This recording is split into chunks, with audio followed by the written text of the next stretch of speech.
Hey everyone. Hey John. Hi. Welcome to our Antioch training videos. It's so good to have you.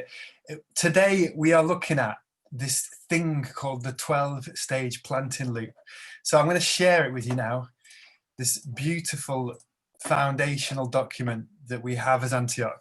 But what on earth is it, John? It's a map, isn't it? It's a map for what it means to plant churches. So it's a way of just kind of reading where we are, and it kind of also, I guess, it tells us where we want to be going. Yeah. And I reckon in pretty much every single church plant, people in the end they're going to do these things. I like it. So we've got different phases, haven't we? Just explain the different phases. Yeah, so it's an 11 or 12 stage loop where stage 12 is also stage 1 of the new one.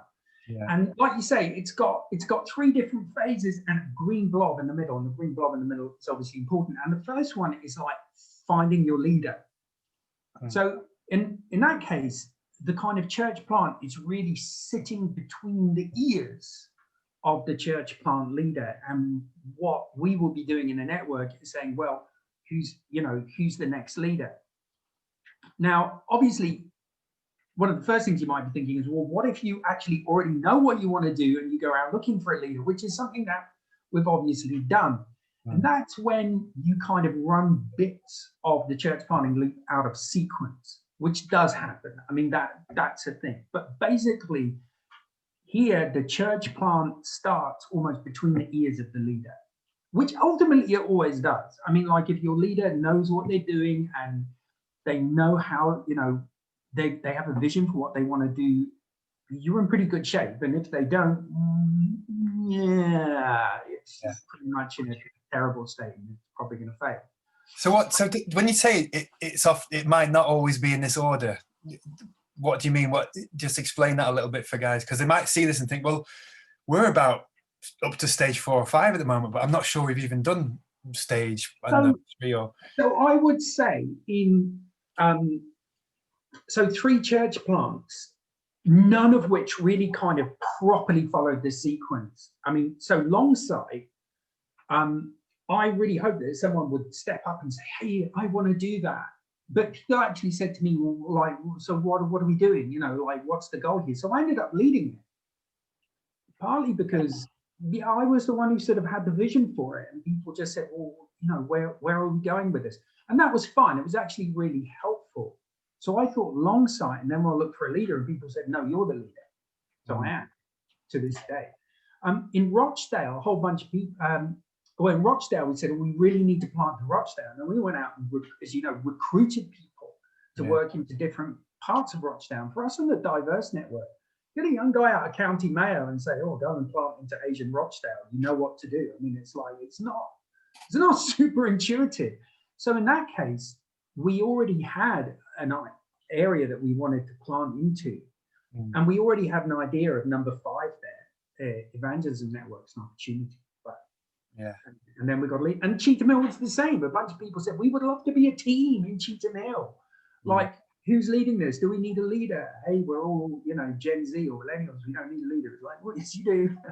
Yeah, you do. And then somebody kind of stepped up and said, no, I'll lead it. So these kind of things can happen out of sequence. But here in the place 1, you lay the foundation really when the church plant is between the ears of the lead planter. Yeah. Like it. So what about the content of some of these things? Like, are we going to tell people how they're going to fill these boxes with stuff, like the specifics? Or are we just saying, look, you're on, I don't know, initiate outreach projects. Here's some of the things we want you to be doing. Or is it just a bit more, look, fill this with whatever you want it to fill it, as long as it's doing what this box is telling us we want you to do, almost like a map. Yeah, obviously. So here we are. So I'll just run through the phases. So there's the leader phase 1, and stage 2 is gathering the team and getting ready to go. And stage 3 there in the blue is like leading the church, running the church.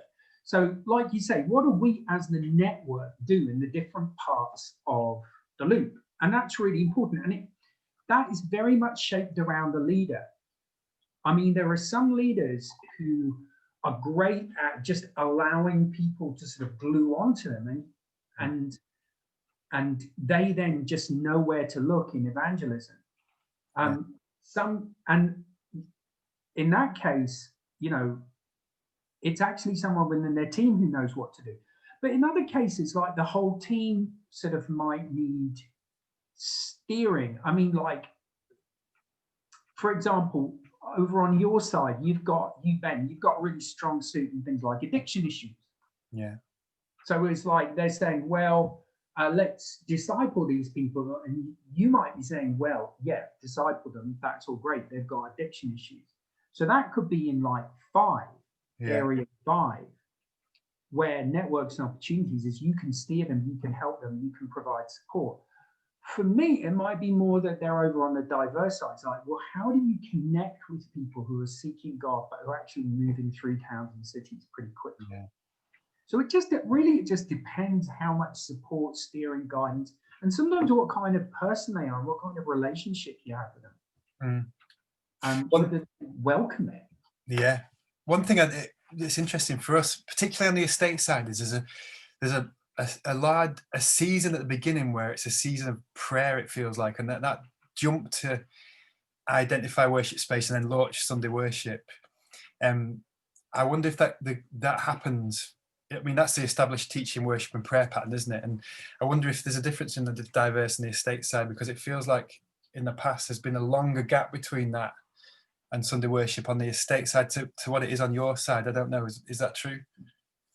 Yeah, I mean, I think partly with the estate side, specifically where you plant is super important, and kind of to a great extent sort of shapes your vision.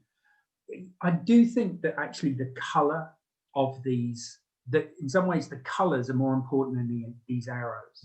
So the kind of sort of red or purple stuff there is a bit of a blob. I mean, they're all happening at the same time. Yeah, that's right. So I wouldn't necessarily say, you recruit your team and then you establish prayer patterns, and then, you recruit your team and then you find your evangelism and then you start praying and then you're ready to go straight away. Yeah. So no, I think actually looking at, the arrows are not super helpful. Yeah, I know what you mean. So, but it might be good if people are watching this to actually look at this now and think, well, I'm part of a church plant. Where are we? Or I'm about to be part of a church plant. Where could we be? Where are we in this preparation stage or initial stage? And so if you're watching that, maybe do that where you are now, and just explain to us, John, what the green blob is then. The green blob is actually, if you're watching this as part of our REAP course, which you may be or you may not be, you're actually experiencing the green blob in action, the power of the green blob. The power of the green blob is that we all need training, sharpening, accountability. I mean, that's what we are as a network. And you can see that in stage 11, train, refresh, and encourage leaders and teams. I mean, that's just what provide accountability to leaders. We're doing that generally, and that's incredibly important.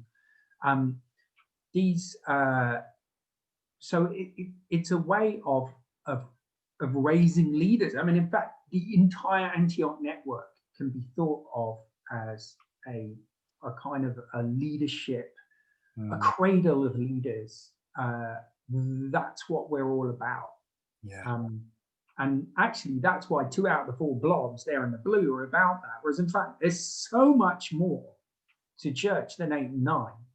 Launch Sunday worship and initiate hours. Right? And there's so much more to church than that. But actually, we just kind of concentrated on 10 and 11 because that's kind of the way the network does. And the green blob is part of that kind of obsession with growing people and growing leaders specifically. That's amazing. Great. So that is the 12-stage planting loop. As we go through the different stages, we'll be doing different videos and on that. I mean, I'm just going to go quickly back to something you were saying before. It's like, it is very good to use this as a map, because although I think stuff goes out of sequence a lot, and that's fine, but you just want to know that you're out of sequence. I think that if you don't know where you are in this loop, you're going to get lost. Yeah. it is worth using it as a map, and we will map our videos and our content and our training around this loop. Not because it's necessarily the most brilliant thing out there, but just because it's a way of like finding yourself. Yeah. And just knowing, hey, well, what's supposed to be going on now? Yeah. Yeah, really good. Fab. Right, thanks, mate. Thanks, everyone. That was an introduction to the 12-stage planting loop. Yeah.